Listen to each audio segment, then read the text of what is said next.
नमस्कार, good morning. एक नई सुबह की शुरुआत के साथ हम हाजिर हैं। आज नया सवेरा में तमाम बड़ी खबरें होंगी और साथ ही आपको बता दें कि तमाम उन बड़ी खबरों से हम अगले 1 घंटे में आपको रूबरू कराएंगे। क्या कुछ खास होने वाला है, उस पर हमारा खास फोकस रहेगा। और आपको बता दें कि जिस तरह से 24 की चुनौती जो हम देख रहे हैं लोकसभा चुनावों को लेकर, उसमें आज क्या कुछ खास होने वाला है। प्रधानमंत्री नरेंद्र मोदी आज जो जनसभा करेंगे और साथ ही जो रोड शो करेंगे, तो आपको ये बता दें कि जिस तरह से प्रधानमंत्री आखिरी चरण के लिए यानी कि 7वें चरण के लिए लगातार जो जोर आजमाइश करते हुए नजर आ रहे हैं, वो अब की बार कितनी कारगर होगी, उन्हीं को देखना होगा। और साफ तौर पर आज जो उनकी रैलियां हैं वो पश्चिम बंगाल और उड़ीसा में होने वाली है। विपक्ष की बात कर लें तो कांग्रेस पार्टी भी आज उड़ीसा में, जहां पर मल्लिकार्जुन खड़गे चुनावी जनसभा को संबोधित करते हुए नजर आएंगे। और इसके साथ ही आज अगर हम बात करें प्रियंका गांधी की, तो आज वो हिमाचल में जनसभा को संबोधित करती हुई नजर आएंगी। ऐसे में 7वें चरण की जो 58 सीटें हैं उस पर काफी जरूरी हो जाता है, क्योंकि हम लगातार देख रहे हैं कि जो इस पर जो कवायदे हैं वो बहुत तेज गति से आगे बढ़ती हुई नजर आ रही है। इसके अलावा जो अन्य खबरें हैं उस पर भी हमारा फोकस रहेगा, जिसमें आपको बता दें कि जो चक्रवात रेमल है उससे किस तरह से पूर्वोत्तर के जो राज्य हैं वहां पर किस तरह से जो भारी इंपैक्ट पड़ता हुआ नजर आया है, उसके लिए प्रशासन की क्या तैयारियां रही हैं और अब तक क्या कुछ उसमें निकलकर सामने आया है, ये अगले 1 घंटे में आपको बताएंगे। और इसके अलावा गर्मी का सितम क्या कुछ कहता है वो भी हम आपको बताएंगे। और इस पूरे सफर में मेरे साथ रहेंगी मेरी सहयोगी भावना। सुप्रभात गौरव, धन्यवाद। सुप्रभात आप सभी दर्शकों को नया सवेरा का नमस्कार, गुड मॉर्निंग। अगले 1 घंटे में होंगी बड़ी खबरों पर नजर। और जिस तरीके से गौरव ने बताया कि 24 की चुनौती से जुड़ी खबरें होने वाली हैं, साथ ही साथ खबरें होने वाली हैं उत्तर पश्चिम भारत में जिस तरीके से प्रचंड गर्मी से त्राहिमाम मचा हुआ है, उससे अब 2 दिन में राहत मिल सकती है। साथ ही पूर्वोत्तर भारत में किस तरीके से बारिश और भूस्खलन से की मार से जो लोग जूझ रहे हैं, उससे भी आपको रूबरू कराएंगे। प्रधानमंत्री नरेंद्र मोदी 7वें और अंतिम चरण के लिए आज पश्चिम बंगाल के बाद उड़ीसा पहुंचने वाले हैं और चुनावी हुंकार भरने वाले हैं। वहीं अखिलेश यादव सोनभद्र जाएंगे और योगी आदित्यनाथ देवरिया में चुनावी जनसभाओं को संबोधित करते हुए नजर आएंगे। इसके अलावा आपको बताएंगे कि भारतीय पर्वतारोही सत्यदीप ने रच दिया है इतिहास। क्या है ये इतिहास, उससे भी आपको बताएंगे। शुरुआत करते हैं नया सवेरा की सुबह की सुर्खियों के साथ। लोकसभा चुनाव प्रचार के 7वें और अंतिम चरण के लिए प्रधानमंत्री का धुआंधार प्रचार जारी। पश्चिम बंगाल के मथुरापुर में जनसभा के बाद ओडिशा में करेंगे जनसभाएं।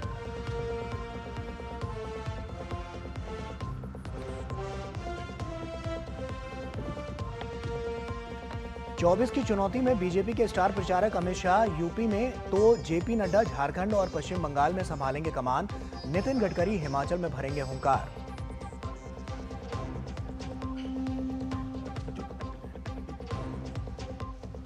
चुनावी रण में विपक्ष ने भी झोंकी ताकत। मल्लिकार्जुन खड़गे उड़ीसा में, तो प्रियंका गांधी हिमाचल में करेंगी पार्टी प्रत्याशी के लिए प्रचार। वहीं अखिलेश यादव यूपी के रॉबर्ट्सगंज में करेंगे जनसभा।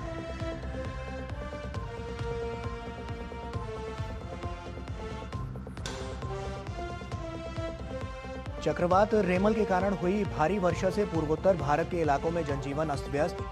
मिजोरम में भूस्खलन से मरने वालों की संख्या बढ़कर हुई 28। वहीं बारिश के कहर से असम में 3 और मेघालय में 1 की मौत।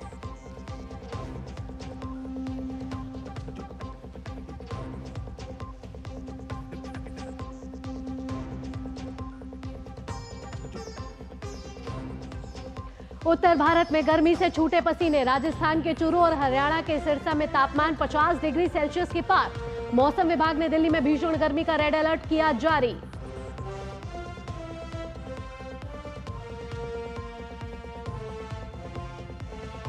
भारतीय पर्वतारोही सत्यदीप गुप्ता ने रचा इतिहास। एक सीजन में माउंट एवरेस्ट और माउंट लोत्से की चढ़ाई करने वाले बने पहले व्यक्ति। 11 घंटे 15 मिनट में किया दोनों चोटियों को पार।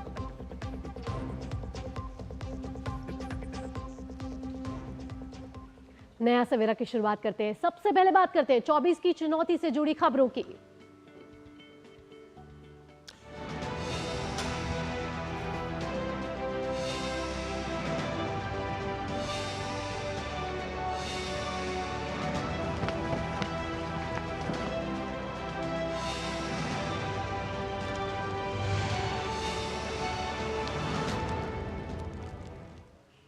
और 24 की चुनौती में भाजपा के स्टार प्रचारक और प्रधानमंत्री नरेंद्र मोदी लोकसभा चुनाव के 7वें और अंतिम चरण के लिए लगातार रैलियां कर रहे हैं। प्रधानमंत्री आज पश्चिम बंगाल और उड़ीसा में जनसभाओं को संबोधित करेंगे।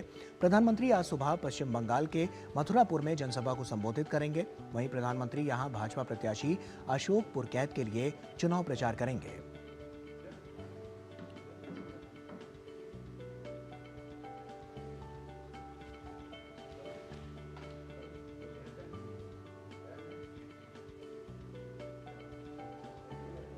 इससे पहले प्रधानमंत्री नरेंद्र मोदी ने पश्चिम बंगाल के बारासात में रोड शो किया। पीएम के रोड शो को देखने के लिए सड़कों पर लोगों का जनसैलाब उमड़ पड़ा। पीएम मोदी की झलक पाने के लिए स्थानीय लोग भारी संख्या में रोड शो देखने के लिए पहुंचे हुए थे। पीएम ने भी लोगों का अभिवादन स्वीकार किया।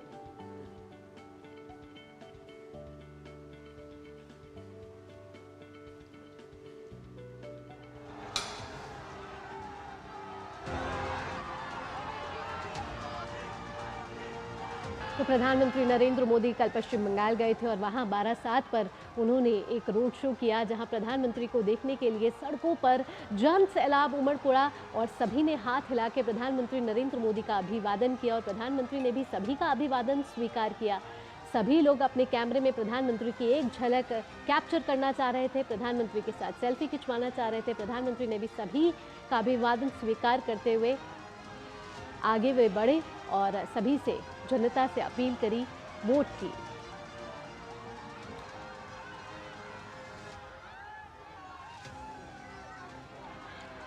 तो पश्चिम बंगाल में 7वें चरण में जो चुनाव होना है उसमें 9 सीटें हैं और ये 9 सीटें काफ़ी महत्वपूर्ण हो जाती हैं।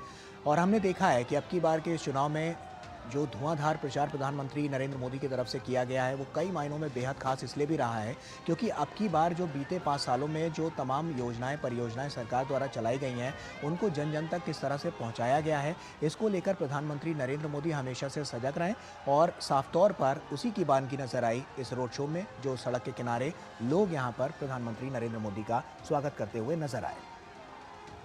और वहीं प्रधानमंत्री आज पश्चिम बंगाल के बाद ओडिशा में चुनावी जनसभाओं को संबोधित करेंगे।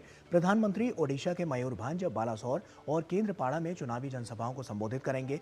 प्रधानमंत्री मयूरभंज में भाजपा प्रत्याशी नाबा चरण मांझी के लिए चुनाव प्रचार करेंगे।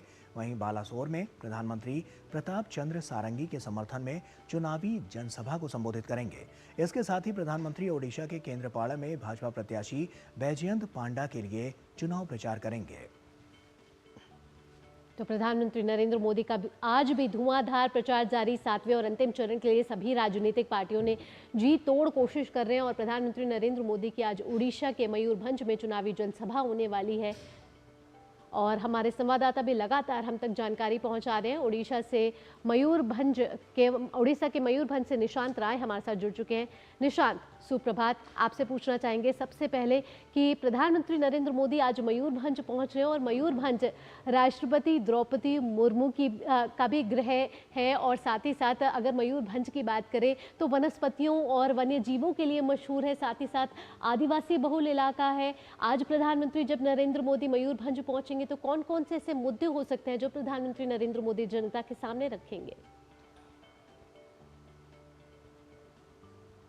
देखिए, इसका सीधे तौर पर जवाब यही दिया जा सकता है, जिस तरीके से केंद्र सरकार ने अनुसूचित जनजाति के लिए काम किया है वो सारे काम आज प्रधानमंत्री के भाषण में मिलेंगे। अगर मयूरभंज की बात की जाए तो मयूरभंज में 7 विधानसभा इस लोकसभा में आती हैं, जिसमें से 6 अनुसूचित जनजाति के लिए रिजर्व हैं। तो आप समझ सकती हैं कि प्रधानमंत्री नरेंद्र मोदी यहाँ पर किन बातों की चर्चा करने वाले हैं। इसके अलावा राष्ट्रपति द्रौपदी मुर्मू चूँकि यहाँ से आती हैं और एनडीए सरकार में ही उनको राष्ट्रपति बनाया गया है और प्रधानमंत्री इस बात को बड़े फख्र से कहते हैं कि हमारी सरकार ने एक अनुसूचित जाति की बेटी को देश के सर्वोच्च पद पर बैठाया है और पूरे सम्मान के साथ बैठाया है। और जहां विपक्ष की तरफ से बीच में उपहास भी किया गया था, जिसको लेकर बीजेपी और एनडीए ने बड़ा मुद्दा भी बनाया था, उन तमाम बातों का जिक्र आज प्रधानमंत्री नरेंद्र मोदी के भाषण में देखने को मिल सकता है। इसके अलावा बात की जाए तो तमाम योजनाएं जो गरीब परिवारों को केंद्र सरकार के द्वारा दी गई थी उन योजनाओं की चर्चा की जा सकती है। अगर मयूरभंज सीट का इतिहास देखें तो ये सीट कभी भी किसी राजनीतिक दल के लिए बहुत अच्छी नहीं मानी गई। 1999 से लेकर 2019 तक अगर देखें तो लगातार चुनाव में अलग अलग राजनीतिक दलों ने यहाँ पर जीत हासिल की। 2014 में यहाँ बीजेडी ने जीत हासिल की, तो 2019 में बीजेपी ने जीत हासिल की, 2009 में बीजेडी ने जीत हासिल की, तो 2004 में कांग्रेस ने जीत हासिल की। तो ये कहा जा सकता है कि यहाँ पर जिस तरीके से राजनीतिक दलों को जनता चुन रही है, कहीं ना कहीं कामों को और तमाम चर्चाओं को लेकर जनता जो है उन आकलन करती है और उसके बाद अपने वोट की ताकत का जो नेता हैं उनको एहसास दिलाती है। बीजेपी एक बार यहाँ पर दोहरी जीत हासिल करना चाहती है। बीजेपी ने यहाँ पर मांझी को उम्मीदवार बनाया है, तो बीजेडी ने यहाँ पर सुदामा मारांडी को उम्मीदवार बनाया है। दोनों के बीच कड़ी टक्कर मानी जा रही है, लेकिन प्रधानमंत्री नरेंद्र मोदी जब यहाँ पर पहुंचेंगे तब यहाँ पर किस तरीके से सियासी समीकरण बदलते हैं ये देखना दिलचस्प होगा। और प्रधानमंत्री नरेंद्र मोदी बालासोर भी हैं, यहाँ से उड़ीसा में 3 रैलियां जो कर रहे हैं बेहद आसपास के क्षेत्रों में कर रहे हैं और उसका असर इस क्षेत्र पर पूरी तरीके से पड़ेगा। चुनाव प्रचार का कह लें कि रैलियों का अंतिम दिन कहा जा सकता है प्रधानमंत्री की, और उन रैलियों को लेकर प्रधानमंत्री की जो तमाम बीजेपी के नेता हैं उन्होंने तैयारियां कर ली हैं। और ऐसे में देखने वाली बात होगी जब प्रधानमंत्री यहाँ मंच पर आएंगे और किन किन मुद्दों को वो छूते हैं। निशांत, 7वें चरण जो कि अंतिम चरण है उसमें 6 सीटों पर यहाँ पर वोटिंग होनी है। ऐसे में अब की बार आप लोगों से भी वहाँ पर मिले होंगे, क्या मुद्दे उनके दिमाग में रहे हैं और उनके मन में क्या चल रहा है? किस बात पर वो अब की बार अग्रणी होकर वहां पर ज्यादा मतदान करते हुए नजर आएंगे? क्या वहां का चुनावी गणित नजर आ रहा है और चुनावी समीकरण नजर आ रहा है लोगों की दृष्टि से? देखिए, उड़ीसा की बात की जाए तो यहाँ विधानसभा चुनाव भी हैं और लोकसभा चुनाव भी हैं। ऐसे में जो मतदाता हैं दोनों ही तरह से आंकलन कर रहे हैं। राज्य सरकार की किन योजनाओं का फायदा मिला, कौन सी योजना उनके लिए कारगर रही, केंद्र सरकार की कौन सी योजना उनकी कारगर रही और जो योजनाएं वो धरातल पर कितनी पहुंची हैं। इसके अलावा किन लोगों ने किन जातियों को सम्मान दिया है, तमाम ऐसे पैरामीटर्स हैं जिस पर जो मतदाता है वो आंकलन करता हुआ नजर आ रहा है। और बात की जाए तो चाहे प्रधानमंत्री आवास की बात की जाए या फिर हाईवेज की बात की जाए और जिस तरीके से उड़ीसा में केंद्र सरकार के द्वारा डेवलपमेंट किया गया है उनकी बात की जाए, इसके अलावा राज्य सरकार की भी कई सारी स्कीमें हैं खासकर आने वाली, तो उनका भी असर देखने को मिल रहा है। तो ऐसे में कहा जा सकता है कि जो मतदाता है फिलहाल वो आंकलन कर रहा है। बीजेडी और बीजेपी के बीच यहाँ पर कड़ी टक्कर नजर आ रही है। लेकिन एक बात तय है कि जब बीजेपी के स्टार प्रचारक और प्रधानमंत्री नरेंद्र मोदी यहाँ पर आएंगे तो स्थितियां जरूर बदलती हैं, क्योंकि जिस तरीके से उनकी मास अपील है और खासकर अनुसूचित जाति में अगर बात की जाए जो उन्होंने काम किए हैं तमाम, चाहे बच्चों को स्कॉलरशिप से लेकर स्कूल खोलने तक लेकर, और राष्ट्रपति द्रौपदी मुर्मू चूंकि मयूरभंज से आती है और इसके आसपास के इलाकों में ही चुनाव है, तो इसका एक बड़ा असर हमें वोटिंग वाले दिन देखने को मिल सकता है। बिल्कुल निशांत, तो बीजेडी और बीजेपी के बीच में इस समय कांटे की टक्कर नजर आ रही है। लेकिन अगर भाजपा के वरिष्ठ नेता और प्रधानमंत्री नरेंद्र मोदी मयूरभंज और उससे सटी सीटों पर पहुंचते हैं तो जरूर प्रभाव पड़ेगा। निशांत, इन तमाम जानकारियों के लिए आपका बहुत बहुत धन्यवाद।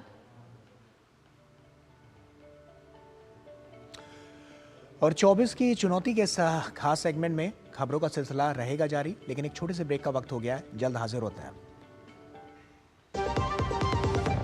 किसानों को जारी रहेगी 6,000 रुपए की सम्मान निधि। यह है मोदी की गारंटी।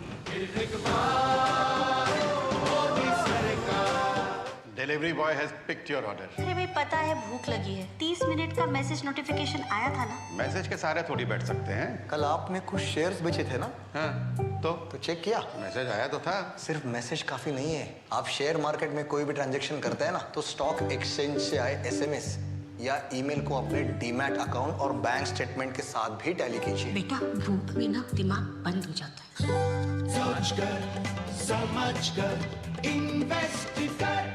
बात जब पीढ़ियों के लिए बनने वाले घर की हो तो जिम्मेदारी बड़ी हो जाती है। गैलेंट समझता है ये जिम्मेदारी। अब डबल एम रिब्स के साथ गैलेंट एडवांस टीएमटी रीबार, निर्माण का रियल हीरो। मैं क्या जी सब जानते हैं, जहां दिखे मारियो, अपना समझ के खा लियो। घुटना, कंधा या कमर, चाहे जैसा हो दर्द, डॉक्टर ऑर्थो आपको देता है दर्द से पूरी आजादी। ये कोई टेम्पररी पेन किलर नहीं, आयुर्वेदिक औषधि है। मैं कैप्टन होता ना, ओपन कराता। अब हर कोई ओपन करेगा तो मैच कौन क्लोज करेगा? तो भाई साहब, अब कोई किसी की लाइफ में आग नहीं लगा पाएगा। समर कूल, जो हर दिल करे कबूल। स्वाद से सबको दीवाना कर दे, दीवाना कर दे।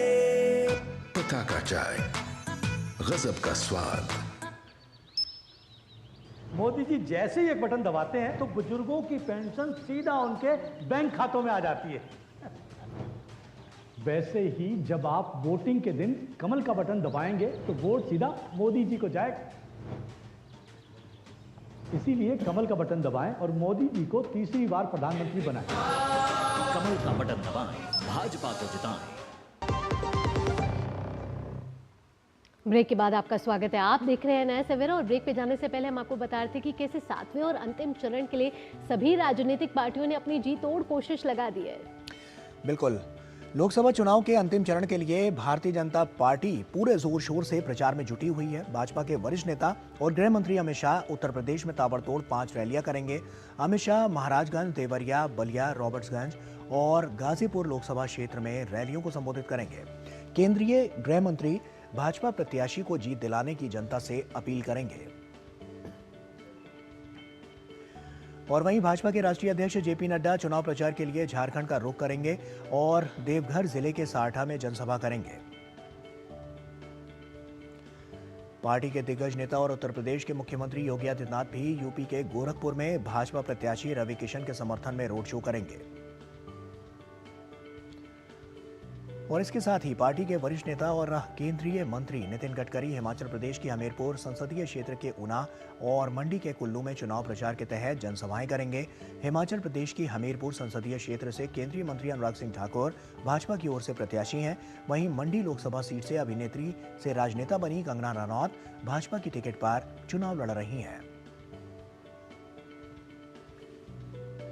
और अब विपक्ष की रणनीति की बात करें तो लोकसभा चुनाव के अंतिम चरण में गर्मी के साथ साथ सियासी पारा भी चढ़ने लगा है। ऐसे में विपक्ष भी चुनाव प्रचार में एड़ी चोटी का जोर लगा रहा है।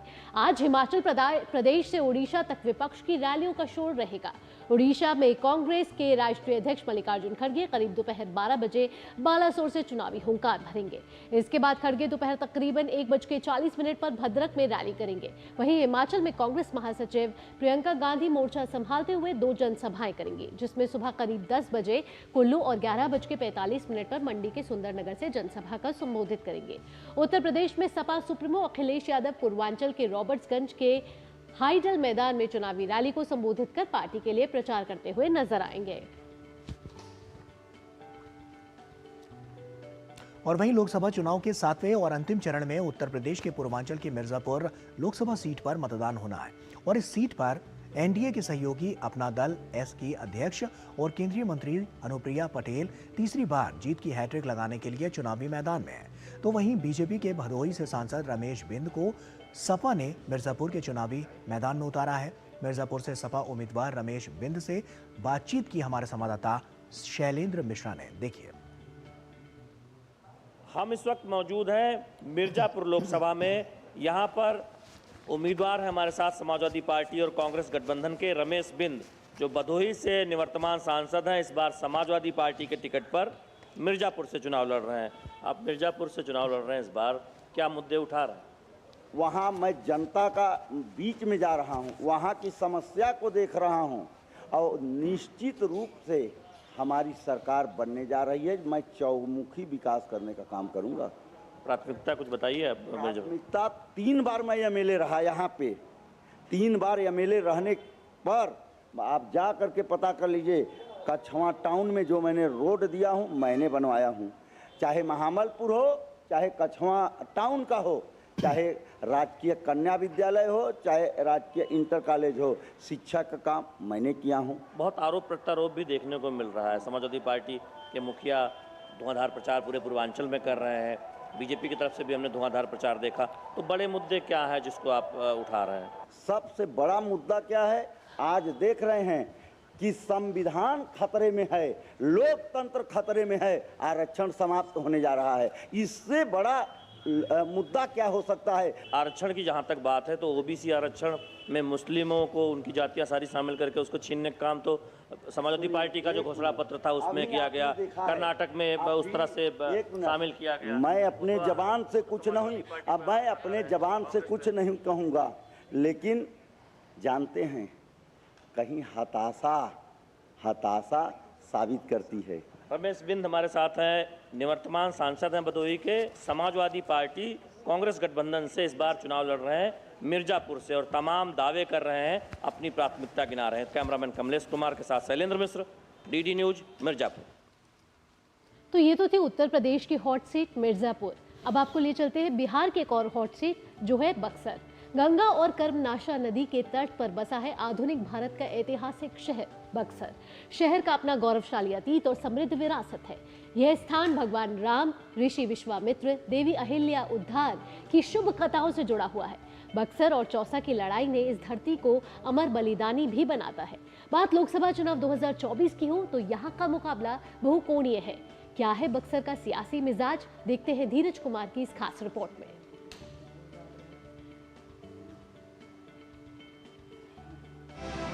बक्सर तपोभूमि है। राम रेखा घाट स्थित महर्षि विश्वामित्र का आश्रम गवाह है कि यहीं आकर प्रभु श्री राम ने धनुर्विद्या ग्रहण की थी। मतलब बक्सर प्रभु श्री राम की शिक्षा स्थली है, जहां आज भी उनके पदचिन्ह यानी चरण रज संरक्षित हैं। यहीं से तारिका बध और अहिल्या उद्धार की कथाएं प्रभु श्री राम से जुड़ती हैं। यही वो धरती है जहां से प्रभु श्री राम असुरों का संहार कर धर्म की रक्षा और स्थापना के लिए आगे बढ़े। आधुनिक इतिहास बताता है कि बक्सर और चौसा की लड़ाई इसी धरती से लड़ी गई, जो बक्सर को वीरों की धरती प्रमाणित करती है। बात लोकसभा चुनाव 2024 की हो तो बक्सर भाजपा का किला माना जाता है। 2014 और 19 में यहाँ से अश्विनी कुमार चौबे भाजपा प्रत्याशी के रूप में जीते और केंद्रीय मंत्री भी बने। इस बार अश्विनी चौबे की जगह मिथिलेश तिवारी उम्मीदवार बने हैं, जो बक्सर को ऐतिहासिक प्रमाण से जोड़कर बक्सर में अयोध्या जैसा मंदिर और रमणीक स्थल बनाने की बात करते हैं। मिथिलेश कहते हैं कि वो रामकाज करने बक्सर आए हैं। 70% वोट के साथ मोदी जी मैदान में डटे हुए हैं और 30% वोट में 13 कैंडिडेट घूम रहे हैं और उसमें से नीचे से फर्स्ट कौन आएगा इसका हो रहा है। तो मेरा ये मानना है कि अयोध्या से निश्चित रूप से उत्तम स्थान बक्सर है और मैं बार बार कह रहा हूँ अयोध्या सज गई, अब बक्सर की बारी है। महागठबंधन ने यहां से बिहार सरकार में मंत्री रहे सुधाकर सिंह को मैदान में उतारा है। सुधाकर सिंह आरजेडी प्रदेश अध्यक्ष जगदानंद सिंह के बेटे हैं, जिन्हें 2019 में अश्विनी चौबे से हार का सामना करना पड़ा था। सुधाकर सिंह यहां किसानों के मुद्दों को प्रमुखता से उठाते हैं और उन्हें बक्सर की जनता की समस्याओं से जोड़ रहे हैं। लोग, किसान गांव का जग चुका है, गरीब आदमी जग चुका है कि किस तरह से मुक्ति मिले देश के प्रधानमंत्री से। यहाँ पे हमारे कृषि क्षेत्र में बदलाव के लिए भारी निवेश की आवश्यकता है, सड़कों में निवेश की आवश्यकता है। बक्सर का मुकाबला बहुकोणीय है। एनडीए और महागठबंधन प्रत्याशियों को विरोधियों से कम और अपनों से अधिक मुकाबला है। आरजेडी समर्थक माने जाने वाले दद्दन पहलवान निर्दलीय प्रत्याशी के रूप में खड़े होकर आरजेडी वोटों में सेंधमारी करने में जुटे हैं, तो पूर्व आईपीएस अधिकारी और चर्चित आनंद मिश्रा निर्दलीय मैदान में आकर भाजपा का चुनावी समीकरण बिगाड़ने में लगे हैं। आनंद मिश्रा खुद को सनातनी बताते हैं और जनता के बीच चुनावी जीत का दंभ भी भर रहे हैं। बुनियादी चीजें, बेहतर लॉ एंड ऑर्डर, एक बेहतर स्वास्थ्य व्यवस्था, शिक्षा व्यवस्था, यहाँ पे रोजगार की कमियां, तो ऐसे बहुतेर ऐसे टॉपिक्स हैं जो कि इस तरह छूट गए हैं कि अगर आप नॉर्मली शहर से आते हैं या किसी दूसरी जगह से आते हैं तो आपको सडनली लगेगा कि मैं इतने पिछड़ी जगह पे कैसे आ गया। ऐसे गांव जहां गली और नाली के बीच में आपको डिफरेंस ही समझ में नहीं आएगा। 2009 के लोकसभा चुनाव को छोड़ दें तो बक्सर में 1996 से कमल खिलता रहा है। इस बार का मुकाबला रोचक है। निर्दलीय प्रत्याशी किस पार्टी का समीकरण बिगाड़ते हैं, ये देखने लायक है। बसपा ने अपना प्रत्याशी उतारकर मुकाबले को और भी रोचक बना दिया है। अगर यहाँ हम चुनाव की बात करें तो यहाँ मुख्य मुकाबला बीजेपी और राजद के बीच में है, लेकिन ऐसा कहा जा रहा है कि निर्दलीय उम्मीदवार किसी भी उम्मीदवार का खेल बिगाड़ सकते हैं। कैमरामैन संदीप कुमार के साथ धीरज कुमार, डीडी न्यूज, बक्सर।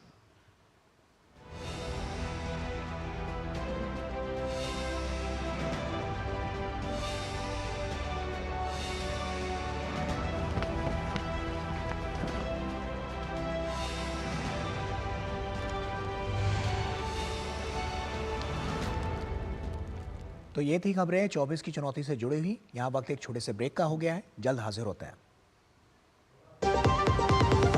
70 साल से अधिक आयु के सभी वरिष्ठ नागरिकों को 5 लाख रुपए का मुफ्त इलाज। ये है मोदी की गारंटी। बात जब पीढ़ियों के लिए बनने वाले घर की हो तो जिम्मेदारी बड़ी हो जाती है। गैलेंट समझता है ये जिम्मेदारी। अब डबल एम रिब्स के साथ गैलेंट एडवांस TMT रीबार, निर्माण का real hero. Curiosity can take you to some out of the world places. Took me to the moon today. Curious about this place? Scan this QR code before I take it off with my Seat tires.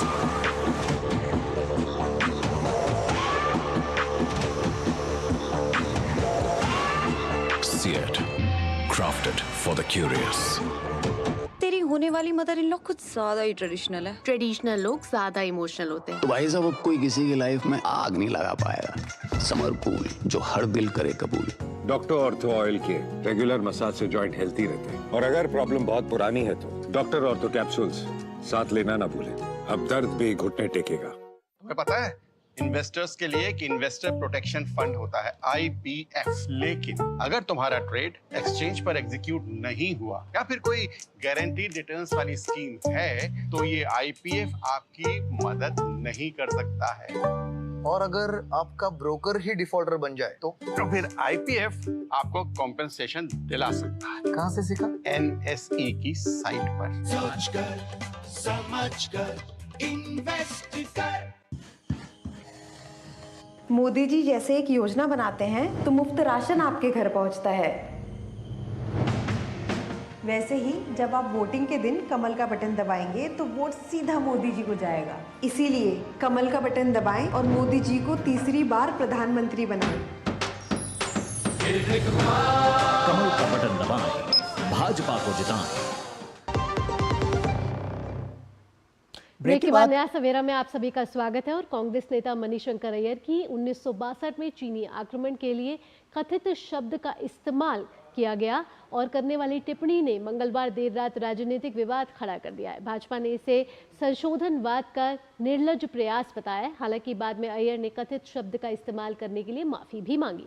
बता दें कि कांग्रेस नेता अय्यर ने मंगलवार शाम विदेशी संवाददाता club में कार्यक्रम में किस्सा सुनाते हुए कहा था कि अक्टूबर 1962 में चीनियों ने कथित तौर पर भारत पर आक्रमण किया। अय्यर ने यह टिप्पणी नेहरू फर्स्ट रिक्रूटर्स पुस्तक के विमोचन के अवसर पर की। In October 1962, the Chinese allegedly invaded India.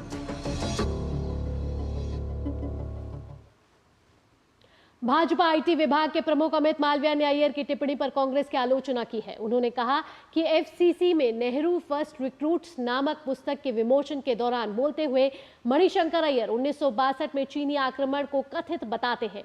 यह संशोधनवाद का एक बेशर्म प्रयास है। नेहरू ने चीनियों के पक्ष में संयुक्त राष्ट्र सुरक्षा परिषद में स्थायी सीट पर भारत का दावा छोड़ दिया। राहुल गांधी ने एक गुप्त समझौता ज्ञापन पर हस्ताक्षर किए। राजीव गांधी फाउंडेशन ने चीनी दूतावास से चंदा लिया और चीनी कंपनियों को भारत में व्यापार करने में आसानी हो, इस मकसद से एक रिपोर्ट प्रकाशित की गई।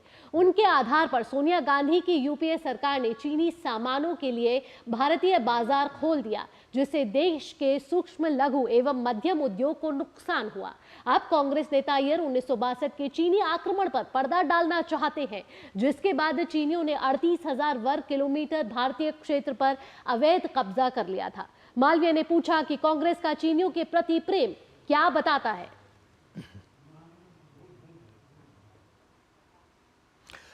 और आइए आगे बढ़ते हैं और चक्रवात रेमल की बात करते हैं। चक्रवात रेमल के कारण हुई भारी वर्षा से पूर्वोत्तर भारत में जनजीवन अस्त व्यस्त हो गया है। पूर्वोत्तर के कई इलाके इससे प्रभावित हुए हैं। मिजोरम में 28, असम में 3 और मेघालय में 1 व्यक्ति की मौत हो गई है। तेज हवाओं के साथ हुई बारिश से पेड़, बिजली के खंभे उखड़ गए और कई स्थानों पर भूस्खलन हुआ, जिससे बिजली और इंटरनेट सेवाएं बाधित हो गईं। एहतियात के तौर पर राज्य के 9 जिलों में स्कूल बंद हैं। मिजोरम की राजधानी आइजोल के बाहरी इलाके में पत्थर की खदान ढहने और लगातार बारिश के कारण हुए भूस्खलन में मृतकों की संख्या बढ़कर 28 हो गई है। मिजोरम के मुख्यमंत्री ने मृतकों के परिजनों को 4-4 लाख रुपए की अनुग्रह राशि देने की घोषणा की है। वहीं मेघालय में पूर्वी जैंतिया पहाड़ी जिले में एक दीवार गिरने से एक व्यक्ति की मौत हो गई। साथ ही जिले में भूस्खलन से 4 लोग घायल हो गए। तो चक्रवात रेमल का कहर अभी भी जारी है। मिजोरम के कई इलाकों में बारिश का पानी से कई मौतें हुई हैं, साथ ही साथ भूस्खलन से भी लोग जो हैं वो प्रभावित हुए हैं। और हमारे संवाददाता भी हमारे साथ जुड़ चुके हैं। आइजवल से हैं हमारे साथ नाम्पी बियो। नाम्पी, आपसे जानना चाहेंगे कि इस वक्त मिजोरम में किस तरीके के हालात हैं और साथ ही साथ जिस तरीके से इंफ्रास्ट्रक्चर को नुकसान पहुंचा है, सड़कों से कनेक्टिविटी टूट गई है, लोग कितने प्रभावित हैं? Bhavna, so far 31 people have been confirmed dead and many others are feared dead and injured in the wake of severe landslides across the Mizoram, triggered by incessant rains induced by cyclone Rimel since Monday. According to state disaster management and rehabilitation officials, at least 31 people are feared dead. नम्पी, अनुमानित आंकड़े क्या बता रहे हैं अभी तक और किस तरह से प्रशासन जो है वो मुस्तैदी के साथ वहां पर काम करता हुआ नजर आ रहा है?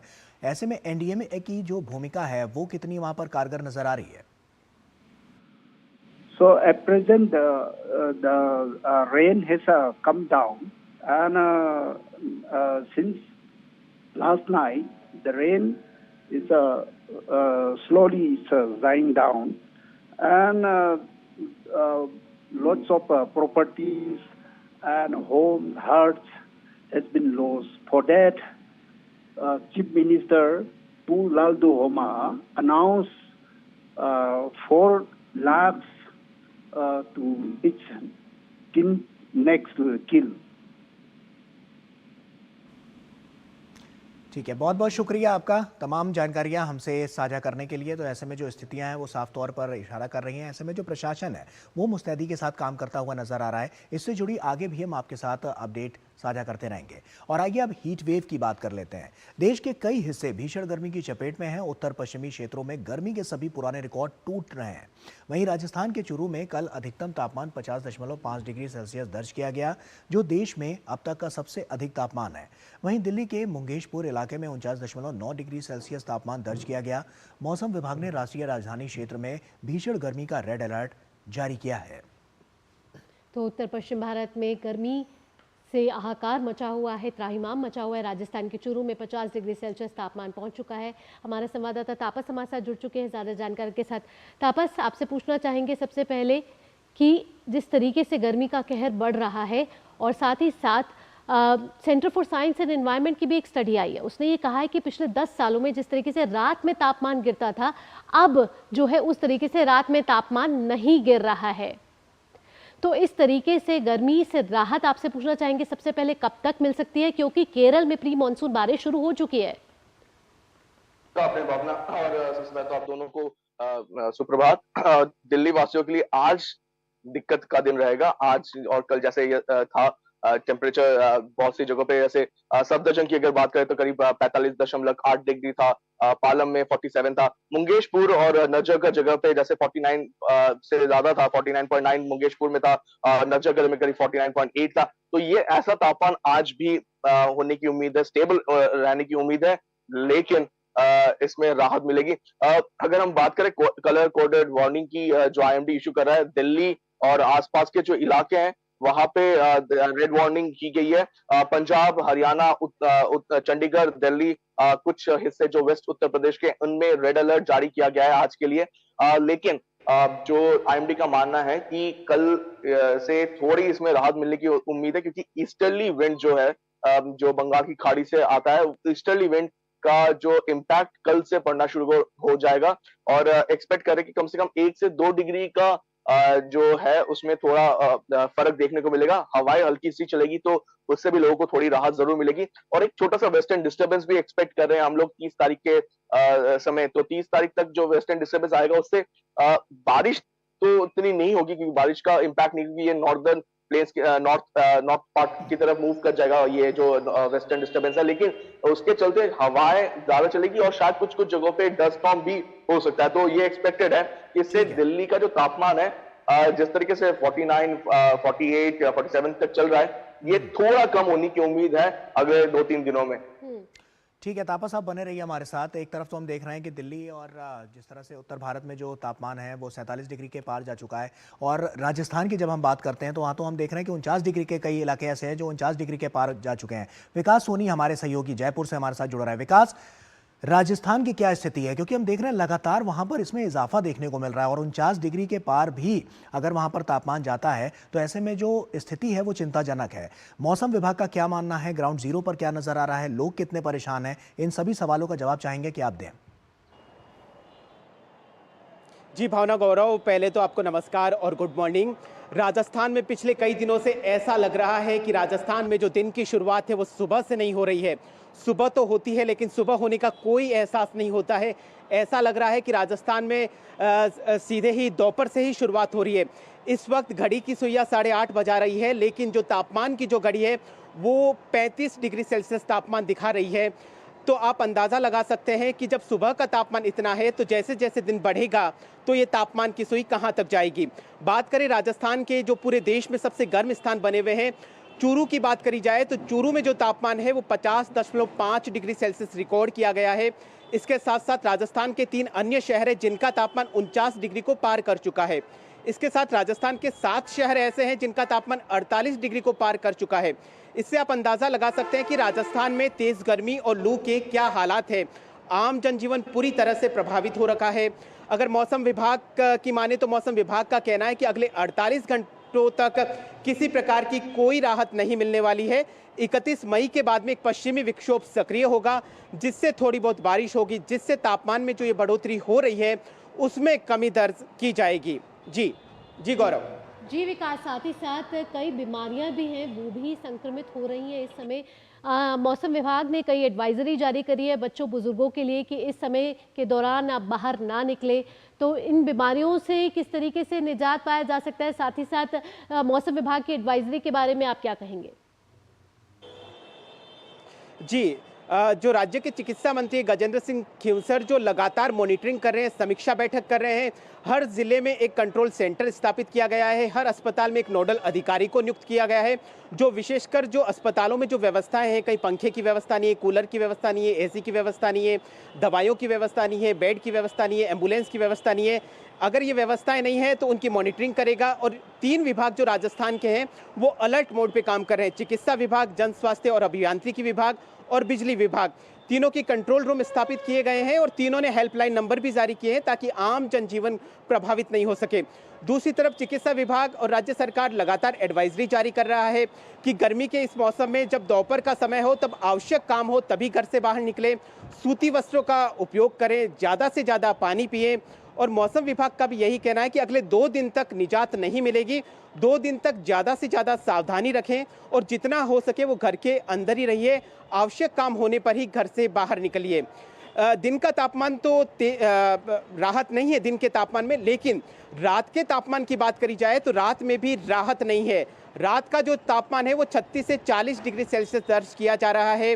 राजस्थान वासी बड़ी बेसब्री से इंतजार कर रहे हैं कि राजस्थान वासियों को स्थान में कब राहत स्थान बनेगा। जी चलिए तापस का रुख कर लेते हैं। तापस, दिल्ली में जो स्थिति है साफ तौर पर हम देख रहे हैं कि लोग बहुत ज्यादा बीमार पड़ते हुए नजर आ रहे हैं। ऐसे में इसको लेकर अगर हम स्वास्थ्य विभाग की तरफ से कहें तो वहां पर क्या एडवाइजरी नजर आ रही है दिल्ली वासियों के लिए?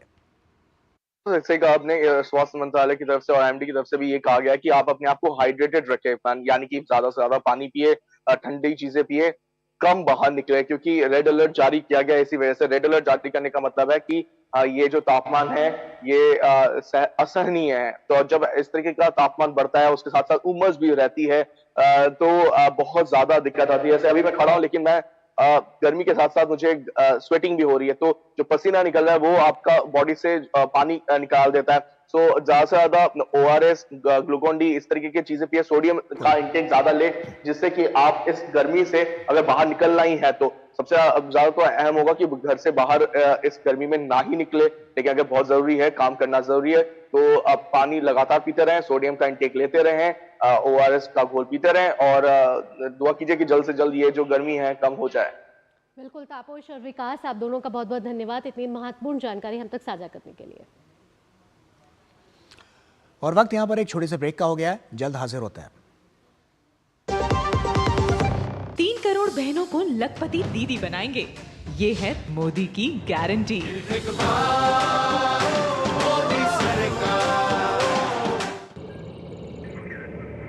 Curiosity can take you to some out of the world places. Took me to the moon today. Curious about this place? Scan this QR code before I take it off with my Seat tires.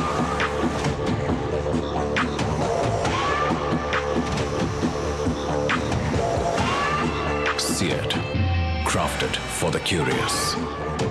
बात जब पीढ़ियों के लिए बनने वाले घर की हो तो जिम्मेदारी बड़ी हो जाती है। गैलेंट समझता है ये जिम्मेदारी। अब डबल M रिब्स के साथ गैलेंट एडवांस TMT रीबार निर्माण का रियल हीरो। घुटना, कंधा या कमर, चाहे जैसा हो दर्द, डॉक्टर ऑर्थो आपको देता है दर्द से पूरी आजादी। ये कोई टेम्पररी पेन किलर नहीं, आयुर्वेदिक औषधि है।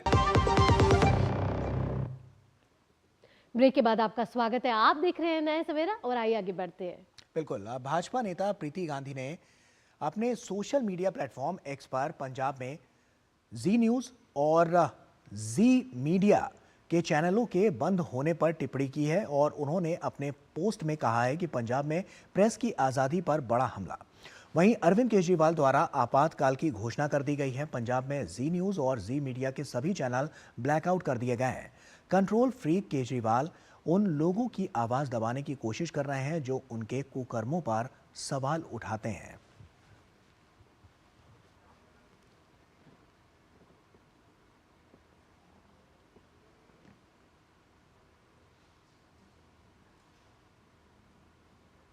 नया सवेरा में आगे बढ़ते हैं। NIA और गुजरात क्राइम ब्रांच ने एक छापेमारी के दौरान वडोदरा निवासी मनीष हिंगू को गिरफ्तार कर लिया है।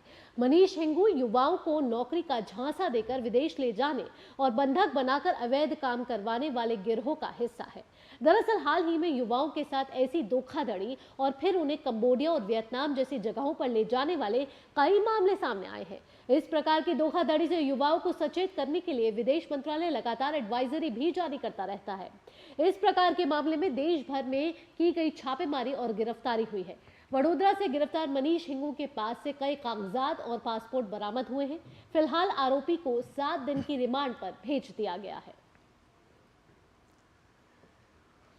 हमारे पुलिस कमिश्नर साहब को एक ईमेल के जरिए जो वहाँ के फरियादी दीनबंधु लाडू शाही उड़ीसा के रहने वाले हैं, उसने ईमेल के जरिए एक कंप्लेंट की थी कि सुभानपुरा में यूनिक एम्प्लॉयमेंट सर्विस है, तो वहाँ उसने वियतनाम ले जाने के लिए इस काम के लिए 1,50,000 रुपये लिए थे और उसको टिकट यहाँ से कर दी गई थी।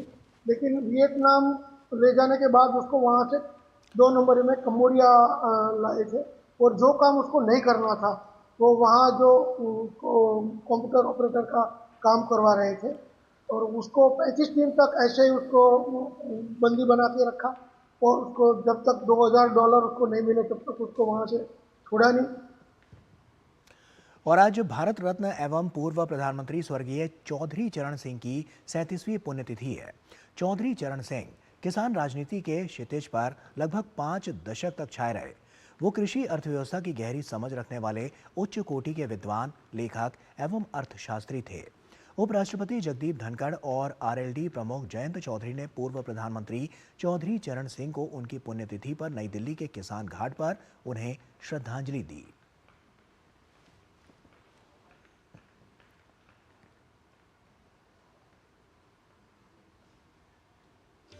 और अब वक्त हो चला है हमारे खास सेगमेंट अखबारों की सुर्खियां जानने का।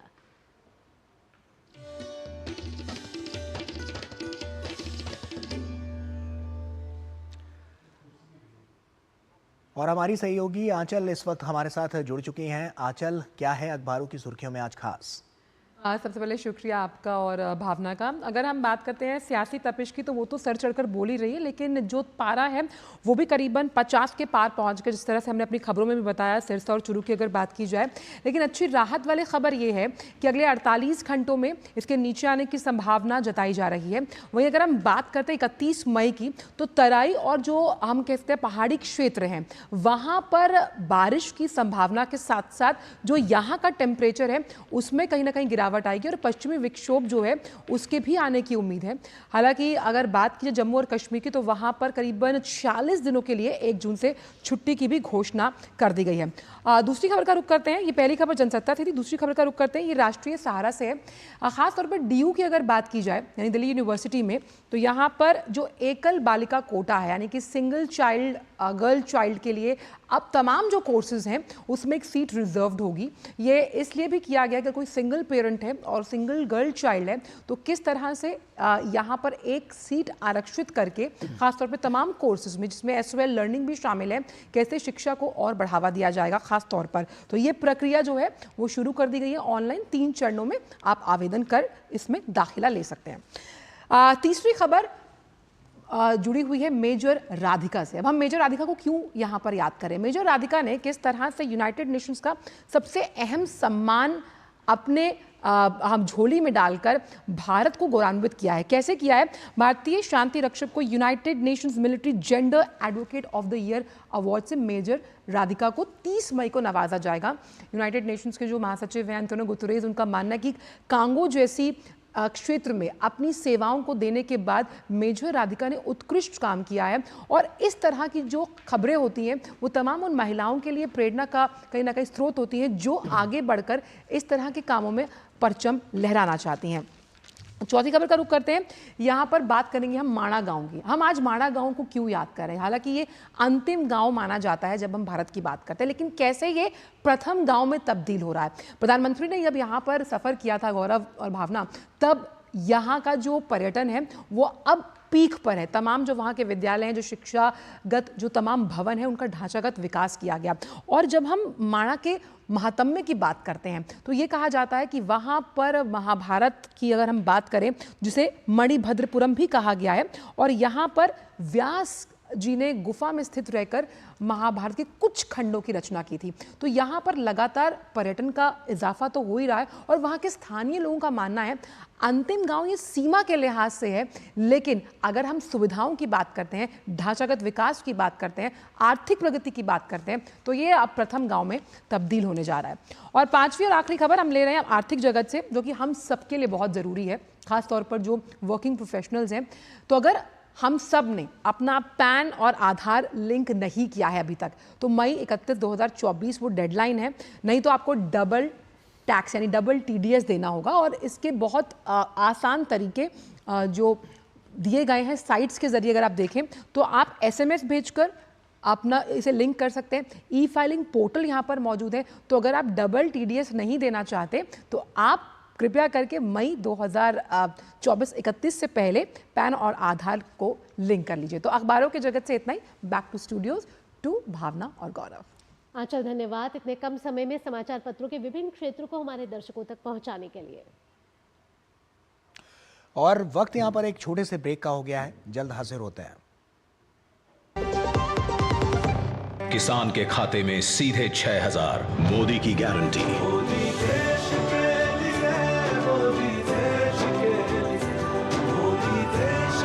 फिर एक बार मोदी सरकार, कमल का बटन दबाएं, भाजपा को जिताएं। यकीन है खुद पर है नाज। सुनती हूँ अपने मन की आवाज। कभी शर्मीली तो कभी हूँ जाबाज। रुकना मेरी आदत नहीं, थमना मेरी चाहत नहीं। मैं हूँ नारी, यही मेरा अंदाज। हर जिम्मेदारी मैं बखूबी निभाती हूँ। वोट दे, प्राउड वोटर कहलाऊंगी। पूरे देश संग चुनाव का पर्व मनाऊंगी। शुक्ला बता रहा था आपके बाबूजी ने जायदाद का कुछ हिस्सा नौकर के नाम कर दिया। अब नौकर हर काम अपना घर समझ के करेगा। समर कूल, जो हर दिल करे कबूल। Curiosity can take you to some out of the world places. Took me to the moon today. Curious about this place? Scan this QR code before I take it off with my Seat tires.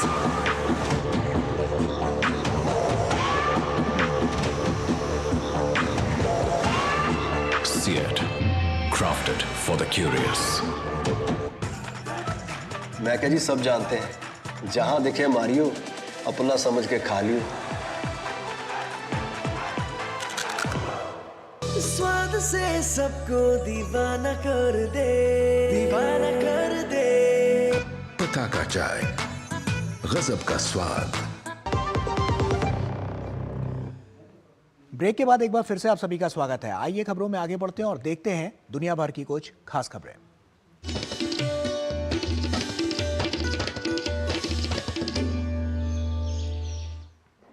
Pakistan के पूर्व प्रधानमंत्री नवाज शरीफ ने 25 साल बाद अपनी गलती को स्वीकार कर लिया है। नवाज शरीफ ने माना है कि इस्लामाबाद ने भारत के तत्कालीन प्रधानमंत्री अटल बिहारी वाजपेयी के साथ किए गए लाहौर समझौते का 1999 में उल्लंघन किया था। ये बात नवाज शरीफ ने मंगलवार 28 मई को PMLN की जनरल काउंसिल मीटिंग में कही। पाकिस्तान के पूर्व प्रधानमंत्री ने इस मीटिंग में खुलकर माना कि 28 मई 1998 को पाकिस्तान ने 5 परमाणु परीक्षण किए थे। उसके बाद वाजपेयी साहब पाकिस्तान आए और हमारे साथ एक समझौता किया, लेकिन हमने उस समझौते का उल्लंघन किया। यह हमारी गलती थी। लाहौर समझौता वही समझौता था जिसे नवाज शरीफ और अटल बिहारी वाजपेयी ने 21 फरवरी 1999 में पाकिस्तान के बाद करगिल में घुसपैठ कर उसका उल्लंघन कर दिया। पाकिस्तान ने कहा कि उसने तोड़ा था लाहौर समझौता और साथ ही कहा कि हमने उस समझौते का उल्लंघन किया जो लाहौर समझौते से जुड़ा था। उन्होंने कहा कि दोनों देशों के बीच शांति और स्थिरता बनाने के लिए हुआ था।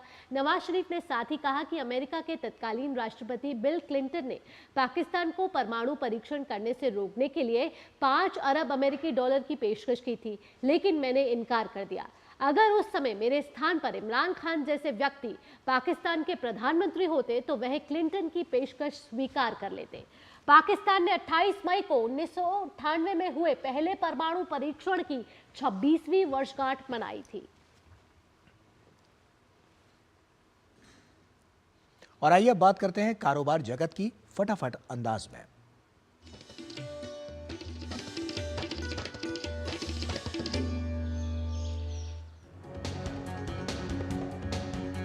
इनकम टैक्स डिपार्टमेंट ने कहा कि टैक्स पेयर्स 31 मई तक अपने पैन कार्ड और आधार लिंक को करा लें। वहीं ऐसा ना करने की स्थिति में आपको अधिक टैक्स चुकाना पड़ सकता है।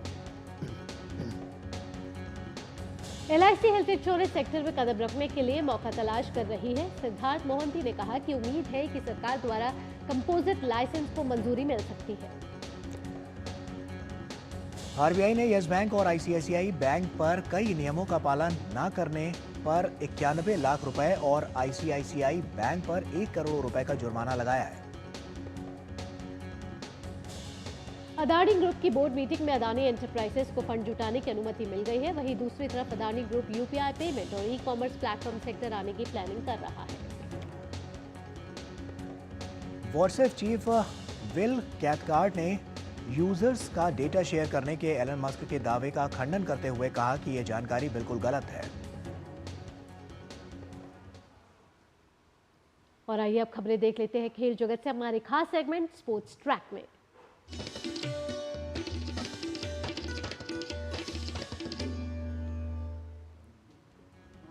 भारतीय पर्वतारोही सत्यदीप गुप्ता ने इतिहास रच दिया है। सत्यदीप एक सीजन में माउंट एवरेस्ट और माउंट लोत्से पर चढ़ाई करने वाले पहले व्यक्ति बन गए हैं। इसके अलावा उन्होंने 11 घंटे और 15 मिनट में 2 चोटियों को पार कर भी इतिहास रच दिया। स्टार भारतीय बैडमिंटन जोड़ी सात्विक साईराज, रंगी रेड्डी और चिराग शेट्टी की जोड़ी को सिंगापुर बैडमिंटन ओपन टूर्नामेंट के पहले दौर में हार का सामना करना पड़ा।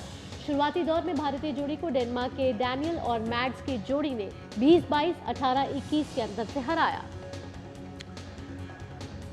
और वहीं भारत के Priyanshu Rajawat Singapore badminton open के पहले दौर में हारकर बाहर हो गए। प्रियांशु को शुरुआती मैच में हांगकांग के ली च्यूक लियू के हाथों 21-23, 19-23 के अंतर से हार झेलनी पड़ी। सिंगापुर बैडमिंटन ओपन टूर्नामेंट में भारत की आकर्षि कश्यप को शुरुआती दौर में ही हार का मुंह देखना पड़ा। आकर्षि को थाईलैंड की खिलाड़ी ने 21-19, 22-20 के करीबी अंतर से हराया। फ्रेंच ओपन के पहले दौर में बाहर होने के बाद राफेल नडाल के प्रशंसक निराश नजर आए। प्रशंसकों को उम्मीद थी कि 14 बार के फ्रेंच ओपन चैंपियन नडाल इस टूर्नामेंट में वापसी करेंगे। और खेल जगत के बाद अब खबरें सिने ग्लैमर वर्ल्ड से फटाफट अंदाज में।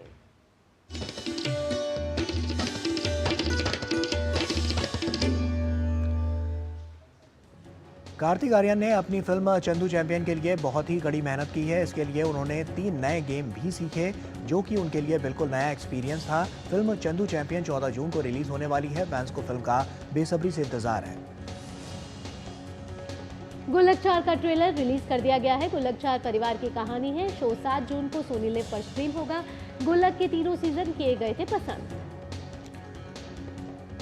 फिल्म ब्लैकआउट का टीजर रिलीज हो चुका है। इसमें विक्रांत मैसी के साथ सुनील ग्रोवर भी एक अनोखे अंदाज में नजर आ रहे हैं। डायरेक्टर अभिनय देव की फिल्म सावी जल्द ही रिलीज होने वाली है। एक्ट्रेस दिव्या खोसला अपनी फिल्म सावी में हाउसवाइफ के रोल में नजर आने वाली है। इस फिल्म में एक्ट्रेस के साथ एक्टर अनिल कपूर और हर्षवर्धन राणे स्क्रीन शेयर करते नजर आएंगे, जिसे डायरेक्टर अभिनय देव के निर्देशन में बनाया गया है। फिल्म बैड न्यूज में अभिनेता विक्की कौशल, एमी विर्क और अभिनेत्री तृप्ति डिमरी मुख्य भूमिकाओं में हैं। करण जौहर ने अपने इंस्टाग्राम अकाउंट पर लिखा, सबसे एंटरटेनिंग हंगामा होने वाला है, इसके लिए तैयार हो जाइए।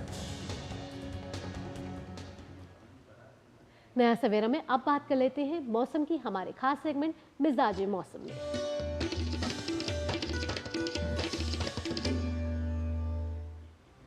मौसम की बात करें तो अगले 2 और आप देखिए यहाँ पर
नया सवेरा में अब वक्त हो चला है आपसे विदा लेने का, लेकिन जाने से पहले आइए आपको छूट जाते हैं भारतीय सेना की कुछ दुर्लभ तस्वीरों के साथ। बिल्कुल, संयुक्त राष्ट्र शांति रक्षक दिवस की 76वीं वर्षगांठ पर भारतीय सेना संयुक्त राष्ट्र शांति मिशनों में सेवारत सभी शांति सैनिकों के समर्पण और साहस को सलाम कर रही है। आप देखिए इन तस्वीरों को। हमें और हमारी पूरी टीम को दीजिए इजाजत। नमस्कार। नमस्कार।